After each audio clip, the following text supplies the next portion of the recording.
조인섭 변호사의 상담소.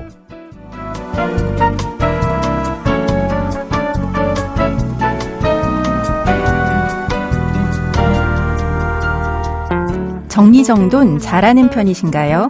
정리정돈은 필요한 물건과 필요 없는 물건을 구분하는 것부터 시작한다고 합니다. 그런데 스스로 하기엔 의외로 에너지 소모가 커서 정리정돈 컨설팅을 받기도 한다는데요. 사람의 일도 마찬가지겠죠. 혼자 정리하기 어려운 일이 있다면 누군가에게 도움을 받아보셔도 되지 않을까요?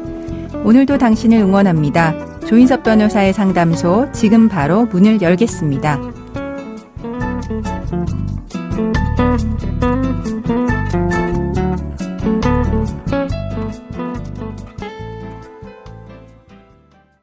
당신을 위한 로하우스 조담소, 오늘도 정두리 변호사와 함께합니다. 안녕하세요. 안녕하세요. 법무법인 신세계로의 정두리 변호사입니다. 오늘의 고민 사연 알아볼까요?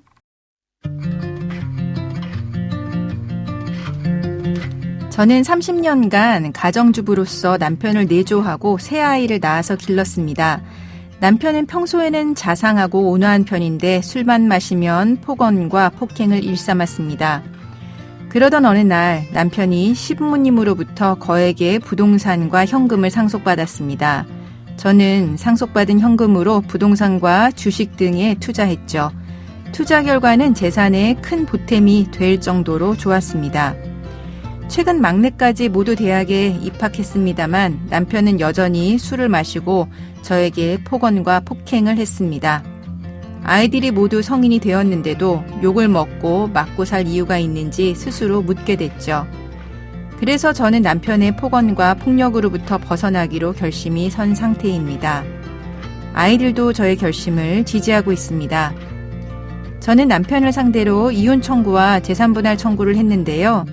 남편이 상속받은 거액의 부동산은 자신의 특유 재산으로 재산분할 대상에 포함될 수 없다라고 하더라고요. 그러면서 자기는 욕을 하고 때린 적이 없다고 주장하면서 이혼 기각을 구하는 상황입니다. 남편이 이혼 기각을 구하면서 재판이 지연되고 있는 사이에 부동산 가격이 계속 변동하고 있습니다. 그냥 두면 부동산 가격은 계속 떨어질 것 같은데 어떻게 해야 할까요?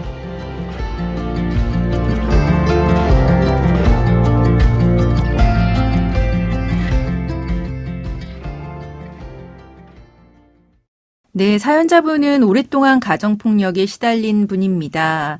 이혼이 당연히 가능하시겠죠? 네, 남편도 이혼을 원하는 경우라면 당연히 이혼이 가능하겠지만 사연자분의 경우 남편 이혼 기각을 구하는 경우라면 폭언, 폭행 등 이혼의 유책 사유를 입증하셔야 될 것 같습니다. 네, 그럼 사연자분의 남편의 폭언과 폭행 입증이 문제인데요. 어떻게 입증할 수 있을까요? 요즘은 이혼 소송을 앞두고 상대방의 폭언, 폭행에 대한 녹음, 동영상을 수집하거나 폭행으로 상처를 입게 되면 바로 병원에 가서 상해 진단서를 발급받거나 곧바로 112에 신고를 해서 이혼에 대한 증거 자료를 수집하는 경우가 많습니다. 네. 그런데 사연자분과 같이 노년층에 해당하는 경우는 특별히 이혼에 대한 증거가 없거나 부족한 경우가 많습니다. 그렇죠. 만약 성년 자녀들이 사연자분의 편에 서서 진술을 해주는 경우라면 아버지의 폭행, 폭언을 지켜본 성년 자녀들의 진술서를 통해 입증할 수도 있겠지만 간혹 아버지와 어머니의 경제력에 따라 성년 자녀들이 아버지의 편을 두는 경우도 있습니다. 네, 나중에 이제 상속 문제 이런 것도 문제가 되니까요. 네, 그런 경우에는 결국 가사조사를 통해서 당사자의 구체적인 진술을 활용해야 될 것 같습니다. 네, 그러면은 가사조사라고 하는 건 어떤 거고 또 어떤 경우에 이루어지게 될까요? 네, 가정법원은 가족 간 원만한 분쟁 해결을 위한 후견적 개입을 위해서 사연자분과 같은 상황에서 당사자들의 주장에 첨예하게 대립하여 사실관계를 밝힐 필요가 있는 경우 가사조사 명령을 통해 파탄 원인, 이혼에 관한 당사자의 의사, 부부 상담이 필요한지 여부, 재산 형성 과정, 현재의 경제 상황, 재산 분할에 관한 당사자의 의사 등 가사조사관을 통해 조사하게 할 수 있습니다. 네, 그러니까 가정법원에 이제 속해 있는 가사조사관이라고 하는 분이 이혼과 관련된 여러 가지 문제를 다 조사를 하는 거네요. 그러면 이 가사조사관 구체적으로 어떤 조사를 하게 될까요? 가사조사관은 각 당사자를 직접 대면하거나 유선을 통해 사건 관계인의 학력, 경력, 생활 상태, 재산 상태와 성격, 건강 및 가정 환경, 결혼 전후의 생활 내력, 분쟁의 과정, 이혼에 대한 입장 등에 대해서 사실 조사를 하게 됩니다. 네. 면접 조사의 경우 사건에 따라 쌍방 면접 조사가 이루어지는 경우도 있고 네. 일방 면접 조사가 이루어지는 경우도 있는데 그러니까 같이 이제 조사를 받는 경우도 있고 부부가 따로 조사를 받는 경우도 있다는 거죠. 예, 그렇습니다. 부부가 같이 조사를 받는 경우에는 쌍방 당사자의 반응을 살피기에 용이하고 네. 각자 조사를 받는 경우에는 깊이 있는 조사가 가능하다고 합니다. 예. 이런 조사 과정에서 당사자는 가사 조사관과의 대화를 통해 소송 절차에서는 직접 이야기하지 못한 것들을 이야기할 수 있게 되고 소송 절차에서는 상대방이 두려워서 전달하지 못하는 증거 자료도 전달할 수 있는 기회가 될 수 있습니다. 네, 이런 가사 조사가 종료된 이후에는 어떻게 되나요? 네, 가사 조사관은 사실 조사를 마친 후 조사 보고서를 작성하게 되고 이러한 조사 보고서는 판결, 심판, 조정의 기초 자료가 되고 사실 인정을 위한 증거 자료로 활용될 수 있습니다. 가사 조사를 잘 활용하는 경우 당사자가 입증하고자 하는 사실, 예를 들면 상대방을 대하는 태도, 조사에 임하는 자세, 진술의 일관성 등이 그대로 재판부에 전달될 수 있습니다. 네, 그러니까 조사관의 의견도 이제 붙게 되는데 보통은 이 조사관 의견은 비공개로 이제 처리가 되긴 하죠.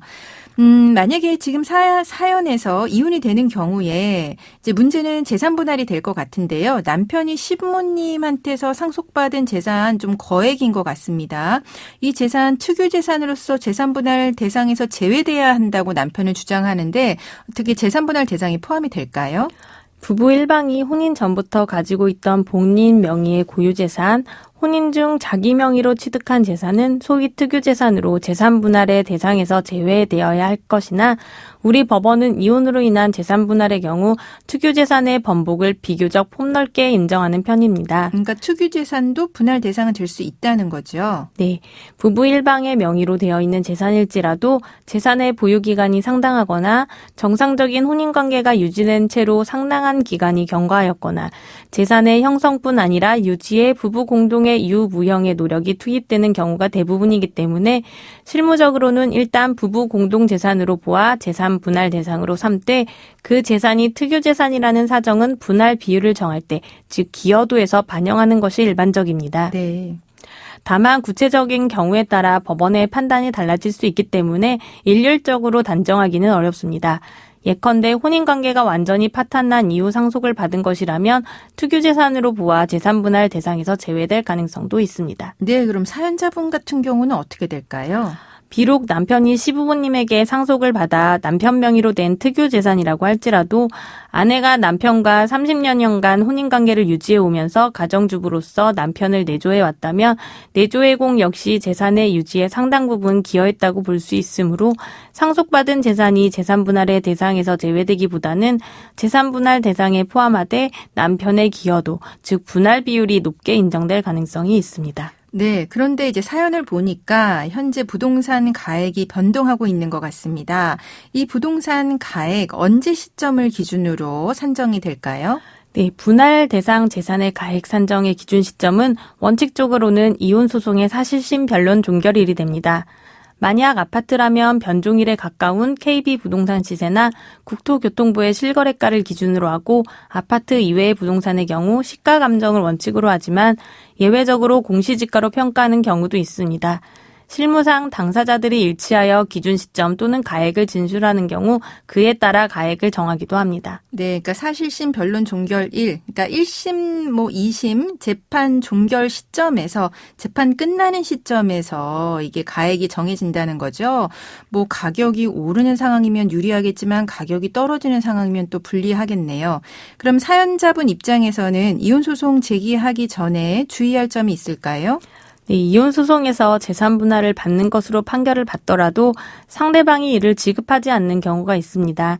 이를 대비하기 위해 사전적 수단으로 가장 많이 강구하는 방법이 상대방의 재산에 가압류 혹은 처분금지 가처분과 같은 보전 처분을 받는 것입니다. 네. 사연자분의 경우 위자료 및 재산분할 청구권을 피보전 채권으로 하여 미리 가압류를 해놓는다면 위자료 및 재산분할 청구금을 지급받는 확정 판결을 받은 뒤 위 가압류를 압류로 이행하는 청구를 통해서 부동산 경매를 신청할 수 있습니다. 네, 그러니까 재판 진행하기 전에 가압류, 가처분 등의 보전 절차를 미리 꼭 하셔야 되겠네요.